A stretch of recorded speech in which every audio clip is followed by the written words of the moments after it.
I see a lot of like pretense in the wellness space. I see a lot of people charging a shit ton of money, um, while simultaneously suggesting that they want to help the everyday person on the street. Now, listen, there's a caveat to that, right? There's a major caveat to that.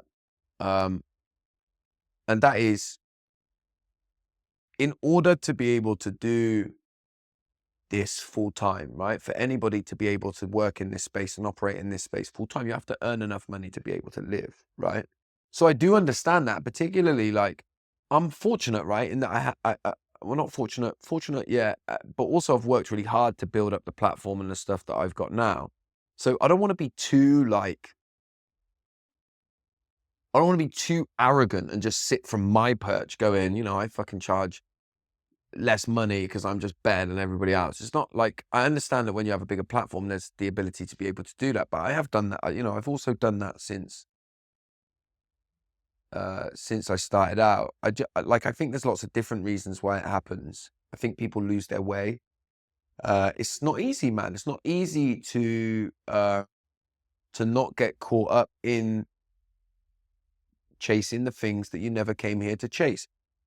Financial resources, to not easy to not chase validation and that's not easy, man. I'm telling you, even when I look at when I first started, yeah. So it's been nearly a decade now since I walked into Nakoa. It'll be 10 years, I think, in 2025.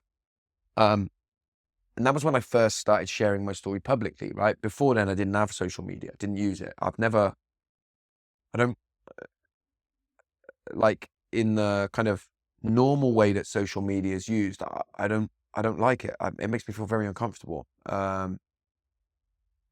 Like being that connected with people all of the time, right? So like, if I'm out in my personal life, I don't feel the urge to take a picture or to share what I'm doing, like with the world in that way. So that's why I never used to have social media. Now, listen, I love what we're able to do with social media in today's world. And I think actually social media is not the problem in many respects. It's the misuse of it. And why do we misuse social media in the way that we do?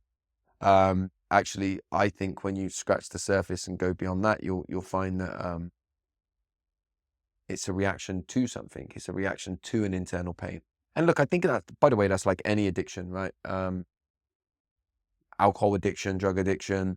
It's not that if you have alcohol addiction, and obviously I've been through that myself, it's not that the alcohol doesn't cause you any problems. You just create this cocktail, pun intended. You just create this cocktail of issues, right? But the use of alcohol itself in alcohol addiction, in every case, is my belief, is an attempt at a solution. And so I think the same is true with social media, right? But when I found Nakoa 10 years ago, and I started sharing my story, I see this now looking back retrospectively. I don't think I knew it necessarily consciously at the time. I started sharing my story everywhere, right? And I was like really sort of getting so much validation from being seen. I'd spent my whole life, and I didn't know it. I'd spent my whole life feeling like I wasn't seen, like I was like hiding all of the time. And I feel like that's probably still a big part of who I am, is that I hide. And again, that's why I kind of like,